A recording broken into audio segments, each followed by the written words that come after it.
Hello दोस्तों, स्वागत है आप सभी को और एक नया वीडियो पे। आज का टॉपिक काफ़ी यूनिक होने वाला है। ये एक बॉबकैट का b900 मॉडल का ये एक एक्सकेवेटर है जो कि खुदाई में बहुत आसानी से आपको बहुत एक्सकेवेट करने में बहुत इजी होता है।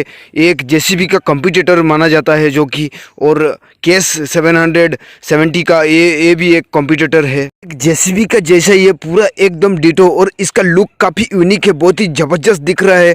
एक दूसान कंपनी बॉबकैट इसको बनाया है, मैन्युफैक्चर है जो कि चाइना से बिलोंग करता है और काफ़ी एफिशिएंट है, बहुत ही कम प्राइस में आता है, बहुत ही बढ़िया है। ये एक्सकेवेटर है, आप देख सकते हो कैसा ये खुदाई कर रहा है।